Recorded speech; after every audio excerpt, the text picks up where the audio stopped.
this is my feeding tube. It can erode through the abdominal wall and cause some pretty serious issues.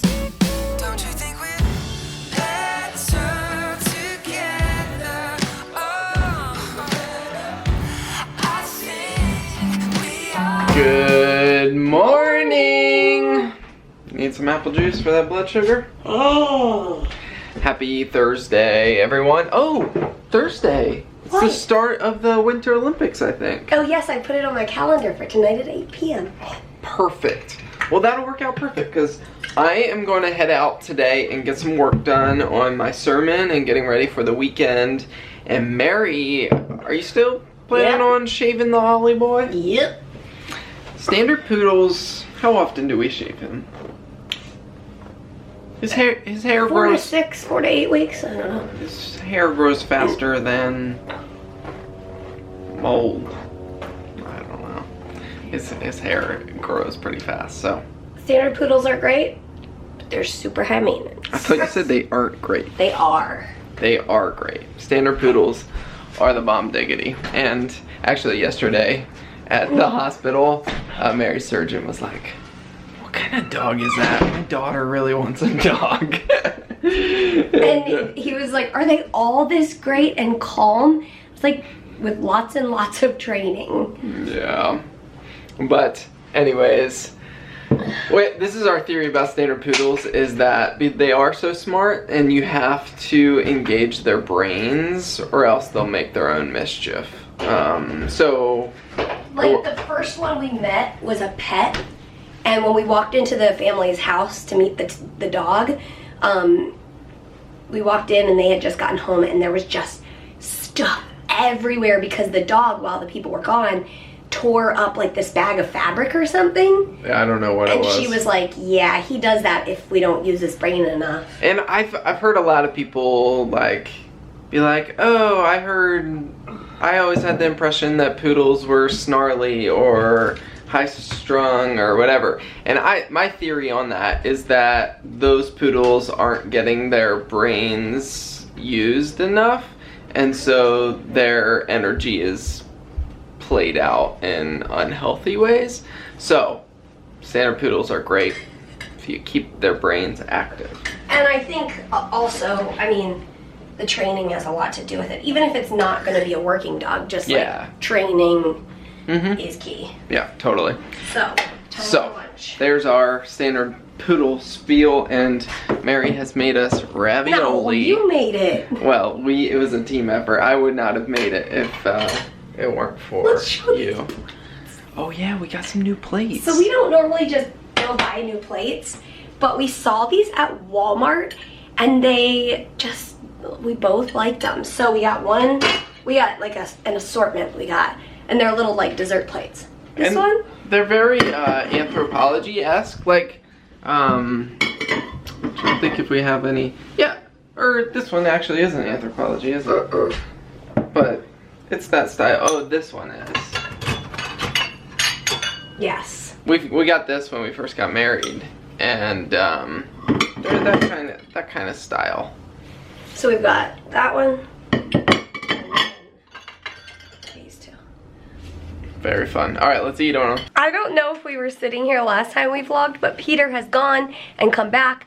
I had a friend come over, all the things, and here we are. I got some focaccia bread. I'm having cheese and pear on focaccia. Oh, you are so fancy. Okay, should I like explain my feeding tube thing right now?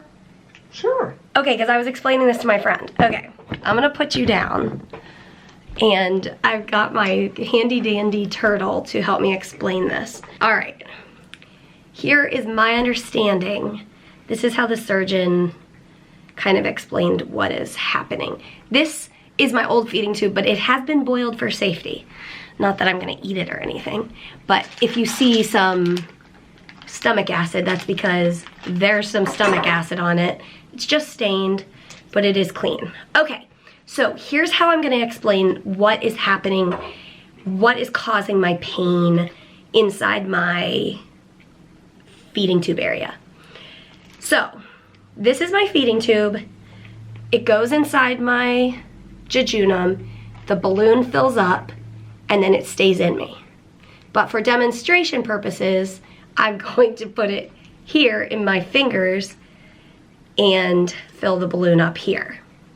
Okay, so that's how it looks on my abdomen. I'm gonna take the syringe off. Right, that's what it looks like. There's a little bit of wiggle room, just like that, in real life. And then I put a gauze under there, and that's my life with my feeding tube. But here's what's happening. On the inside of my abdomen, here's the balloon that holds it in place. And somehow, I always keep it slack. This is beauty guru status. They always hold their hand up, I think. Basically what's happening is the balloon is putting pressure on the inside of my jejunal pouch. My abdominal wall, basically. So what my surgeon wants me to do is get a longer feeding tube, just slightly, not extremely long, but just a little bit longer, so that the longer one will sit away from my abdominal wall, so that the balloon doesn't rub up against me. Because what happens with time is, if that happens, it can erode through the abdominal wall and cause some pretty serious issues. And we would like to prevent those very serious issues. So I guess it's notable that the pain that I was feeling, it was indeed my body telling me something. We just had to figure out what it was telling me. And thankfully the ultrasound did tell us that. It showed the abdominal wall and what was happening. So my new feeding tube will arrive tomorrow, and I'll switch it out tomorrow because I have a short feeding tube. It's not like a long J tube like some J tubes are. I can just exchange it at home. So I'm just gonna put my feeding tube back in my little demonstration turtle. Thank you for your service, little mister. And ta-da! Can we just take a moment to acknowledge Peter's ingenuity here? He's using the cheese shaver. Or I don't know if it should be called a cheese shaver, but slicer? Is that what it's called? Cheese shaver? Shaver, slicer, Okay. for the pear. I think that's great. Pear, yeah. It's really good with this cheddar cheese. Nice. Fancy. Hey guys, we watched the beginning of the coverage of the Winter Olympics, and we watched the team ice skating tonight, and that was a lot of fun. But while we did it, Mary worked on shaving Ollie, and then I did some trimming of his legs. We do the majority of his body with clippers, but like his face and his legs, we use scissors. And so we took it as a team effort, but Mary is a rock star at grooming Ollie, and she did the majority of the work. But she's upstairs, I think talking on the phone with somebody, and Mary is incredible, as I know you guys are well aware of, and she has a lot of people in her life that she invests in, and I'm thankful for just her wisdom. She has a lot of wisdom, and I think that's something that hard things in life do, is they give you wisdom and maturity, and she views that as a responsibility to pass on to others. And so part of why we make these videos is to share. There's a passage in 2 Corinthians that you have been comforted by the comfort of God so that you can comfort others in their afflictions. And that's part of the reason that we make these videos. I think I've shared this here on the Frey Life before, that I preached a sermon on that passage my last semester in seminary, my graduate school, getting ready for ministry, and I said, I don't know what God has in store for Mary and I, but I do know that he's called us to comfort others as he's comforted us. And I said in that sermon that we're thinking about starting a YouTube channel to share our journey with others. And as the path would unfold, we did it through sharing our journey of Scotland, and then And then here we are 3.5 years later, and that passage of scripture just always reminds me of why we do what we do, because we do believe that there's hope, that there's joy, that there's more than suffering in this world. And anyways, Mary's a rock star. We're gonna get ready for bed. I think Ollie boy is worn out. It's like a mental activity for him for the couple hours we're cutting his hair. He's probably sleeping, but we will see you guys in a bit. You guys want to see a freshly cut poodle? Squeeble beebles. Hey, Squeebles. Squeeble beeble. Oh. Squeeble beeble. Oh. Yeah, let's show him your cute face. I mean, guys, there's a certain cuteness to when he is shaggy, but when we give him a haircut, I mean that little chiseled poodle, what is this, a snout? Snoodle? Snoodle? Snoodle poodle? Snoodle poodle, whatever it is, you just make me melt, buddy.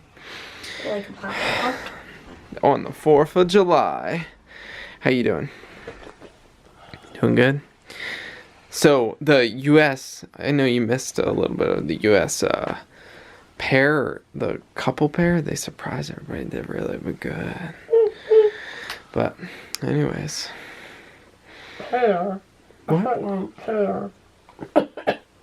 Pear? Pear. You want a pear? Mmm. We've been really into red pears lately. They're so good. But this is what I love about the Olympics. It's just like this worldwide, global, like, I don't know, brings the world together. I love it. Love it. So, Do you love it? let us know Let us know. what country What country you represent. you represent. So we'll do a like Olympics. Yeah, we'll have an Olympic opening ceremony today in the comments. Attention. Good job, honey, doing your case. Everybody. Can you understand me? I'll be your interpreter. Can you understand me? Can you understand me? Yes. I can understand you. I don't know if they can understand you. But Sorry, Dr. Snow. Sorry, Dr. Snow. oh no, that's all good. Not Snow. Figure I'll get some side benefits of antibiotics. Guys, thank you for Thank you. cheering for us. Mm. We're cheering for you. Mm. It's like an Olympic Fry Life cheering ceremony here.